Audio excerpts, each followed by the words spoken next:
Good afternoon, everyone, and thank you for coming to Team ELECTRODE's Senior Thesis Defense. My name is Brendan, and presenting with me today are Hiba, Courtney, and Isha. We look to evaluate linear and radial electrode conformations for tissue repair and organize a device for experimentation. Specifically, we looked at potential treatment options for diabetic ulcers. Our mentor is Dr. John Fisher. Diabetes, or diabetes mellitus, is a group of severe medical conditions characterized by an abnormally high level of blood glucose. Diabetes is normally divided into two main types. Type 1, in which the body's cells attack its own pancreatic beta cells, which produce insulin. And type 2, in which the body develops resistance to insulin and no longer reuptakes blood glucose. The World Health Organization estimates that approximately 171 million people were diagnosed with diabetes in the year 2000. Unfortunately, this number is only expected to increase in the near future. By 2050, it is projected that 1 in every 3 American adults will be diagnosed with diabetes. Those with diabetes often have an imbalanced metabolism, and thus experience slow healing of cuts and bruises, which may then lead to ulceration and other chronic wounds. Diabetic ulcers afflict approximately 15% of the diabetic patient population, and this spawns primarily from poor circulation and inflammation. This then leads to further infection, hospitalization, and in some cases, amputation.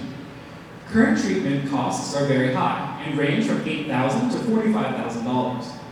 Current treatment options range from debridement, negative pressure wound therapy, and gene or cell therapy, among many others.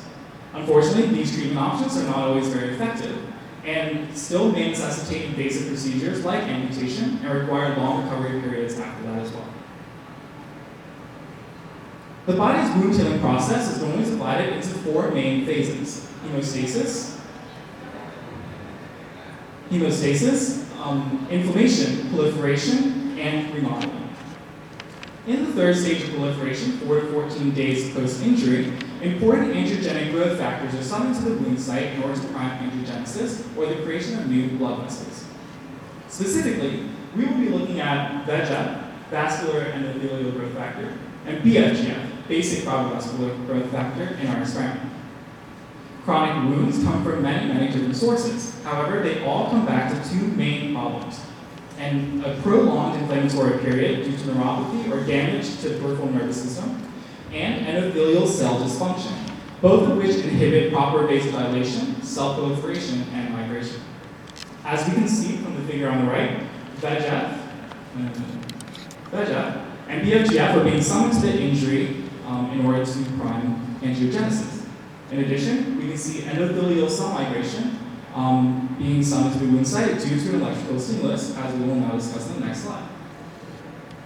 The body's cellular healing system is coupled to a bioelectric healing system. The cells in the body maintain a plasma membrane potential of between -70 and -90 millivolts through a system of sodium-potassium channels.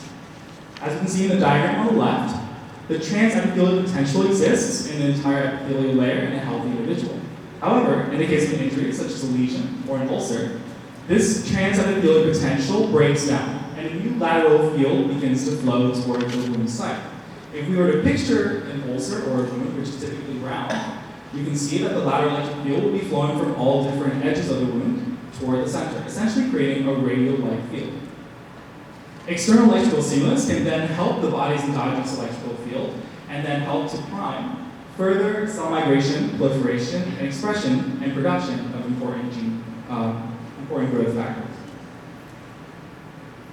Our research question states, what are the effects of a radially and linearly applied electrical stimulus on the wound healing of diabetic ulcers by impacting cell migration, proliferation, and gene expression?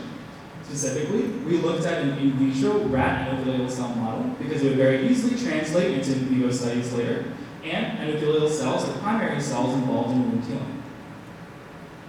We believe that the application of an electrical stimulus will help to alleviate the inflammatory tissue response by increasing cell migration, proliferation, and gene expression. So what is the main difference between a radial and a linear electric field? As you can see from the top 3 images in the figure on the right, the radial, or concentric cylinder design, has an increasing field intensity as we approach the center of the experimental area. However, in a linear or parallel plate design, as you can see from the bottom three images, it maintains a current electrical intensity across the entire area.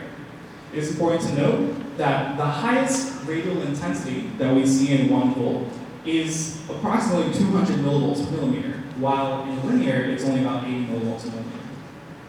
Because the shape of the wound that we're looking at is typically round, we believe that the radial conformation will provide more promising results, as it will more closely mimic the lateral electric field that already exists, and will follow the shape of the wound itself. We thus divided our experiment into two specific aims. In aim 1, we looked at the application of a radially applied electric field on its effect on cell migration, proliferation, and angiogenic gene expression. We then, in aim 2, compared it to a linearly applied electric field, in which we determined the same impact on cell migration, proliferation, and gene expression. I will now pass it to Kiva, who will discuss the methodology and specific aim 1. Thank you, Brendan. After conducting our literature review, we found that prior research indicated 0.1 volts as the optimal voltage for electrical stimulation. Thus, we took voltages that were 1 order of magnitude above and below this value. And that's how we came up with 0.01 volts, 0.1 volts, and 1 volt for our electrical stimulation. Prior research had also indicated the use of a frequency of 50 Hz for the application of electrical stimulation. So our electrical signal, which we applied to each experimental well of cells for 30 minutes, had a frequency of 50 Hz with a 50% duty cycle, which essentially means that the signal was on for half the time. And that can be seen by this graph over here. The signal is on for the first 0.02 seconds, then off for the next 0.02 seconds, and that cycle repeats. In order to more clearly delineate our time points, here's our overall experimental timeline. So using the point of electrical stimulation at 0 hours here as our reference point, our cells were plated 3 days prior to that, indicated by the minus 72-hour mark over here on the left. Our first time point for cell migration analysis was 4.5 hours after electrical stimulation, and our second was 9 hours after. Our first time point for cell proliferation analysis and mRNA extraction was 24 hours after electrical stimulation, and our second was 48 hours after. So now I'm going to go ahead and talk about aim 1, which was to test the effects of the radially applied electric field. The reason we were interested in a radial setup is because a radial electric field increases in intensity towards the center of an experimental area. So we hypothesized that this increase in intensity would allow more radial inward cell migration towards the center of the wound. So for our experimental setup, cells were grown and plated at a specific seeding density in 4 6-well plates. And in each of these wells, the cells were scraped in a manner shown by this diagram here. We scraped out a circle of cells from the center of each well with a 0.5 centimeter radius, and we left a 1 centimeter strip of cells around the edge. And again, we would expect the cells to migrate inwards towards the end. So here's an image of our radial device on a microscope slide. The larger gray outer cylinder is our outer electrode, the cathode, and the smaller inner cylinder is our inner electrode, the anode. So in order to analyze radial cell migration, we had a 6-well plate in which 3 wells were designated experimental and 3 were control, and all of these wells were analyzed for all 3 of the voltages that we applied. So in each well, pictures were taken at the edge of the cell population at each of our time points. And then the cell population measurements were taken, and so measurements of the cell front location relative to a reference distance was taken in order to determine 2 values. So the first value we looked at was something we called capital R, and that was the radius of the scraped inner circle. So the reason we were interested in this value is because if the cells migrated inwards, as we had hypothesized, then the inner scraped circle radius would decrease, and thus the capital R value would decrease as well. And the second value we were interested in was something we call delta R, which is simply the difference of the capital R values at each of our time points. In order to analyze cell proliferation, we again had a 6-well plate in which there were 3 experimental wells and 3 control wells. Each well was then fluorescently stained to indicate live or dead cells in our sample. So green fluorescence would indicate live cells, and the red fluorescence would indicate dead cells. These live dead cell samples were then examined under a fluorescent microscope 24 hours and 48 hours after simulation, and the cells were also counted using computer software. After also performed quantitative reverse transcriptase PCR, which is a method used to determine RNA expression levels. So we performed PCR on our cDNA samples of our control and our experimental groups, and using VEGF and BFGF probes, we amplified our cDNA levels of our target genes, VEGF and BFGF, in order to determine gene expression levels in comparison to an endogenous control. In order to determine whether our results were significant, we performed the following data analysis techniques. We performed ANOVA, which is analysis of variance in order to determine overall statistical significance.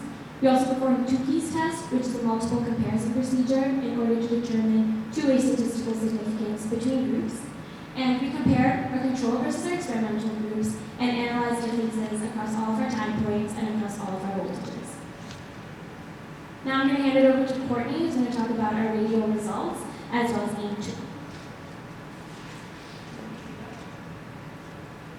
So these are our radial migration results. So the graph on the left compares the average inward radial migration for our experimental and control groups. So here on the x-axis, you can see we have our 3 experimental groups and the control. And on the y-axis, we have the average distance migrated in microns. The graph on the right compares the average position of the cell front at each time point for our experimental and control groups. So again, here on the x-axis is our 3 experimental time points. And on the y-axis, we have the average position of the cell front relative to its starting location. On this graph, each of the lines indicates one of our 3 experimental groups or the control. For both graphs, the error bars represent the standard deviation, and then we show our sample sizes at the bottom of this slide. What we found is that there were no significant differences in experimental cell migration compared to the control. So even though we had hypothesized that the radial electric field would increase radial migration, we did not see that in these results. These are our radial proliferation results. So here the x-axis is split into our 2 time points, which were 24 and 48 hours after electrical stimulation. And then here the y-axis is the ratio of the live cell density to the seeding density, or the dead cell density to the seeding density. So here the blue bars represent the live cell ratio and orange bars represent the dead cell ratio. What we found is that there were significant differences in experimental cell ratio compared to the control, but additionally we found significant differences in live cell ratio between our time points. Specifically, for 0.01 volt, we found that the live cell ratio at 48 hours was significantly greater than the control. Than at 24 hours. And then we found the same result for 0.1 volt. So overall, we did find our hypothesized increase in cell proliferation, but additionally, we found a possible time delay in the proliferation response. These are our gene expression results. So the graph on the left compares VEGF expression for our experimental and control groups, and the graph on the right compares BFGF expression. So for both of these graphs, on the x-axis, again, we have our 3 experimental groups and the control. And then on the y-axis, we have gene expression shown in terms of fold change, where fold change is the ratio of the final value to the initial value. So essentially, an increase in fold change just means an increase in gene expression. And what we found is that overall, for 1 volt, both VEGF and BFGF expression at 48 hours was significantly greater than the control. So overall, we did find our hypothesized increase in gene expression, and additionally, again, we found a possible time delay in the gene expression response to the field. So overall, like I mentioned, for cell proliferation, we found that at 0.01 volt and 0.1 volt, proliferation at 48 hours was significantly greater than at 24 hours, indicating that there was a possible time delay in the cell proliferation response. For a radioelectric field, the electrical intensity at the center of the field are much higher than they are elsewhere. And previous studies have shown that electrical intensities beyond a certain threshold can cause detrimental effects on cell proliferation. Therefore, it's possible that the higher intensities at the center of our field inhibited initial cell proliferation, resulting in the delay that we found. Next, we found a similar time delay in gene expression. So for 1 volt, we found that both VEGF and BFGF were expression was significantly greater at 48 hours in the control. And we found in other studies as well that they found a similar delay in gene expression for cells exposed to an electric field. And finally, though we did not find our hypothesized increase in cell migration, it's possible that like proliferation and gene expression, that cell migration was also delayed. And if this delay was longer than 9 hours, we wouldn't have been able to pick it up in our 9-hour experimental window. So now I'm going to talk about our second aim, which is to test the effects of a linear electric field. So for our linear experiments, our cells are scraped according to this configuration, where we left a 1 centimeter wide strip of cells in between our electrodes. And for these experiments, we hypothesized that the cells would migrate to the right in the direction of the anode. And additionally, since we believe that the higher intensities of the radial field may have inhibited our radial results, we believe that the constant intensities of the linear field will yield better results. The image on the left shows our device being applied to one of our 3 experimental wells, and the image on the right shows our linear electrode configuration. In order to measure cell migration for our linear experiments, the following setup was used for our experimental and control groups. So in a 6-well plate, 3 experimental wells and 3 control wells were scraped according to the configuration shown on the left. Then a set of 3 images were taken along the right side of the cell population in order to get an image like the one shown on the right. And then for each image, we calculated or measured the width of the cell population 5 times. These measurements and pictures were repeated 3 times for each of our 3 experimental time points. And what we got was a set of images like the one shown here, where we have 1 image for each time point. So in these images, you can see that the sample measurements shown are increasing over our time points. And so that indicates that the cells are migrating in the direction of the black arrows that are shown in the picture. And then finally, once we had these measurements, we took the difference between them at each time point in order to calculate the distance migrated towards the anode. And now I'm going to hand it over to Isha to talk about our linear results in future directions. Thank you, Courtney. So here we see our linear migration results. So these graphs parallel the structure that Courtney talked about in our radial migration results. So on the left, we have the average distance of cells migrated in between time points, and on the right we have the experimental cell front location at each time point, both in microns. We observed that the cell front migrated a significantly greater distance towards the anode at the shorter time point of 4.5 hours with respect to the control at lower voltages. So in particular, we know, as indicated by the A on the graph on the left, we see that experimental migration at 0.01 and 0.1 volts was significantly greater with respect to its control at 4.5 hours post-stimulation. Overall, we see that migration is greatest at 0.01 volts and the least at 1 volt. So as Courtney mentioned, in our linear setup, we hypothesized that we would see migration of the cells towards the anode, or to the right, which we designated as our positive direction. This is seen as the migration of these 3 experimental groups here is in the positive direction. So overall for migration, we see higher migration results at lower voltages. Next, we see our proliferation results with a linearly applied electrical stimulus. Higher levels of proliferation, or the ratio of live cell density to seeding density, were seen again at lower voltages. In particular, as indicated by the A on the graph, 24 hours post-stimulation, we see that proliferation at 0.1 volts was significantly greater than its respective control 24 hours post-stimulation. Indicated by the B on the graph, we see that proliferation of 0.01 volts was significantly greater than its respective control 48 hours post-stimulation. To summarize, for proliferation with a linearly applied electrical stimulus, we see higher levels of proliferation at lower voltages, namely at 0.01 and 1 volts. Finally, we have our gene expression results with a linearly applied electrical stimulus. Again, these parallel the structure that we saw in the radial gene expression results. So on the left, we have VEGF gene expression in fold change, and on the right, we have PFGF gene expression in fold change. So like I said, fold change is a ratio of the final to initial value to measure the increase in gene expression levels. What we observed for our gene expression results with a linear stimulus was essentially that higher gene expression levels were seen at the highest tested voltage of 1 volt with respect to its control. So the A on these graphs indicates 24 hours post-stimulation, and the B indicates 48 hours post-stimulation. At both these time points, for both VEGF and BFGF gene expression, we see that gene expression levels are significantly increased with respect to their controls.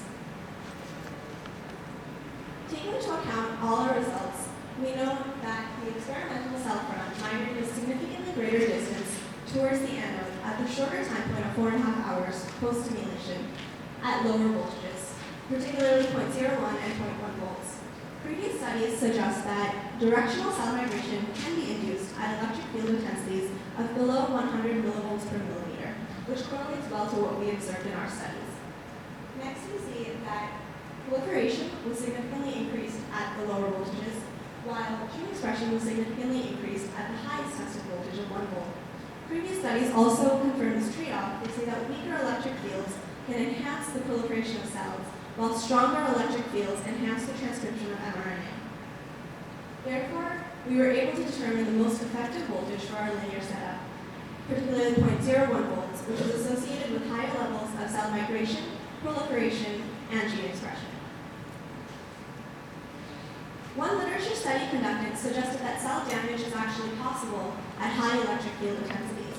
We observed this in our results. In the linear setup, we saw a significantly increased proliferation at the lower voltages, but no significant increase at the highest tested voltage. Additionally, for our radial setup, we saw significantly increased cell death at the highest tested voltage. We believe that the radial setup may not have been as efficient as a linear setup because of the high electric field intensity in the center of the cell population, and therefore we were not able to determine an optimal voltage for the radial setup, and future experiments are needed to determine this optimal voltage.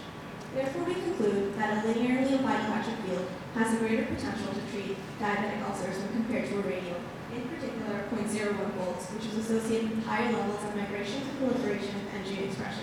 Current treatments only focus on one aspect of wound healing. However, ours is a combination treatment focusing on multiple biochemical pathways at once, namely migration, proliferation, and gene expression.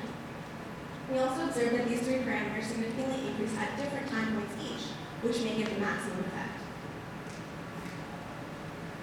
Our biological model consisted of using healthy rat aortic endothelial cells.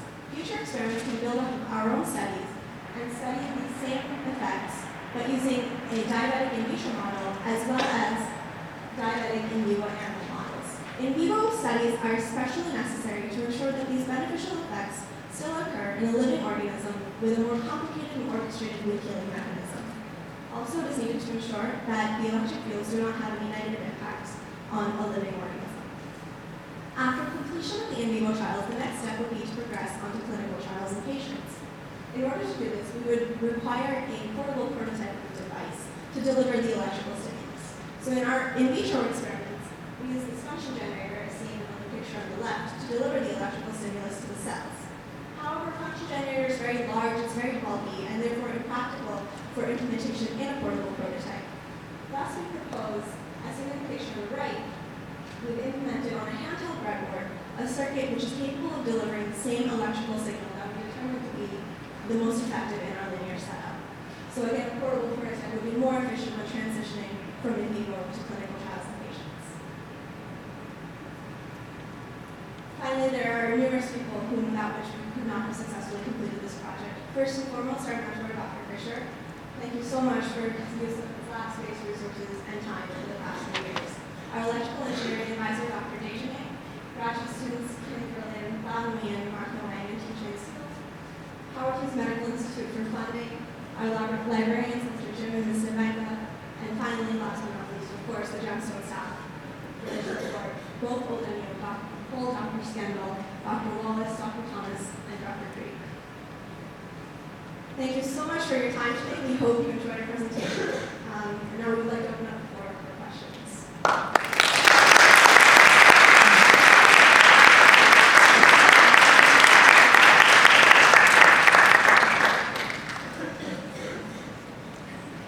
Having our discussants introduce themselves, and then we'll have a few minutes for questions from our expert panel.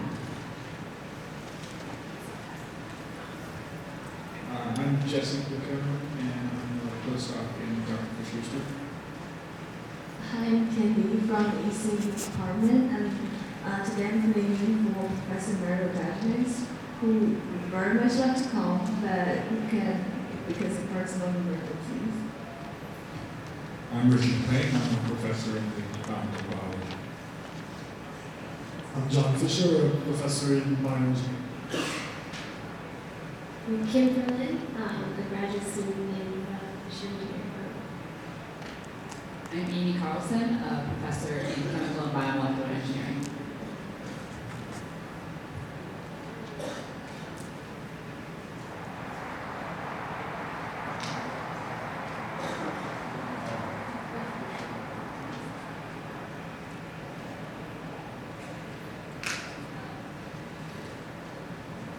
Good question. So, I'm trying to understand the apparatus here. You've got a dish of some kind and cells are distributed around the dish. And then you have a radial field with an electrode in the center. And then you clear away the cells from around the electrode. Yeah, is that right? For a centimeter. And then you see how they diffuse it. So I guess my question is, from the cell's perspective, right? So here's a cell, it's a centimeter out, and it's, now in this electric field. Why should a radial electric field be any different from that cell's perspective to a linear electric field? I mean, locally, the lines of electric field are barely, on a local level, are barely converging out there. So if you did see a difference in the migration pattern for radial and linear electric fields, how do you explain that? I mean, do you think I'm wrong? Do you think I'm wrong that these fields are actually different? I'm just talking from the top of my head.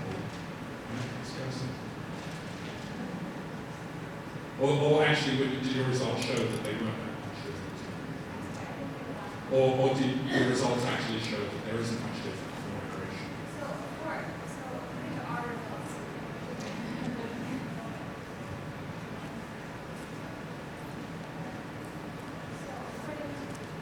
According to our results, we didn't find that cell migration was significantly increased in radial.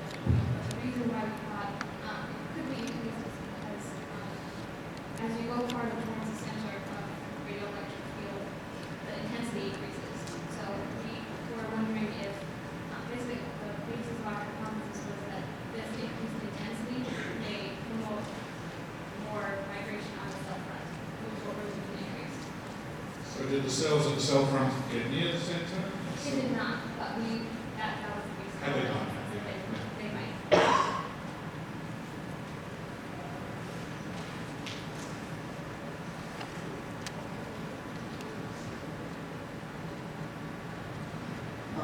I just had one question. So for your control group, when you were talking about your migration, did you see a migration rate equivalent to what you would expect for literature values for your cells?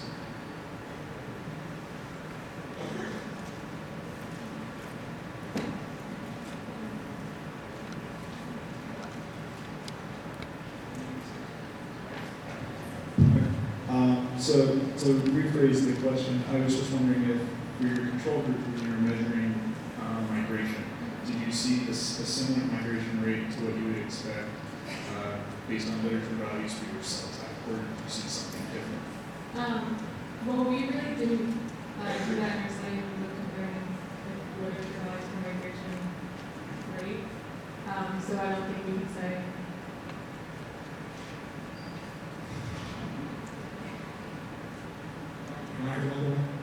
Okay, so one of the significant things you saw, I think, was the effect on gene expression. Is that correct? Of the electric field? So that's exciting, right? To see something. Really, it's quite a big effect. Am I wrong? Am I misinterpreting? Okay. So how's that happen? What's your mechanism for that? You've got this electric field outside the cells, and you've got a nucleus, and you've got, how's it happen? Speculate, please. Well, from literature, we've seen that the application of the electric field initially will increase the secretion of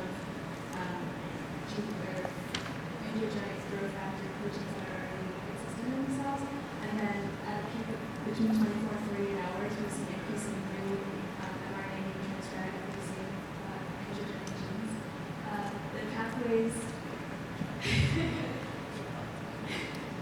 the row pathways involved in this increase in the gene expression of VEGF, not the FGF in particular. But it was shown that just the electrical field itself happens to stimulate this one particular receptor, or the receptor 1, and therefore will downstream affect the row-rock pathway, which causes differences in the cell cytoskeleton and migration and so forth, the different things that we would expect to see healing. So these are receptors in the plasma membrane, They're plasma membrane receptors. and so therefore some of the dissonant current that will apply, right, to major electric fields, Yes, is passing through the plasma membrane, yes, and so it's affecting it's creating a electric field across the membrane. yes, The proteins are sensitive. yes. Keep saying yes. Next one.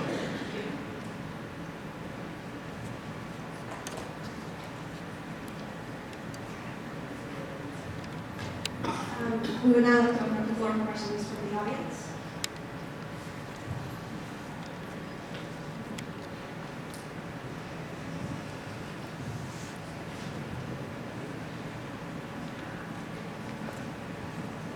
Any questions from the audience? What did you learn the most through this process?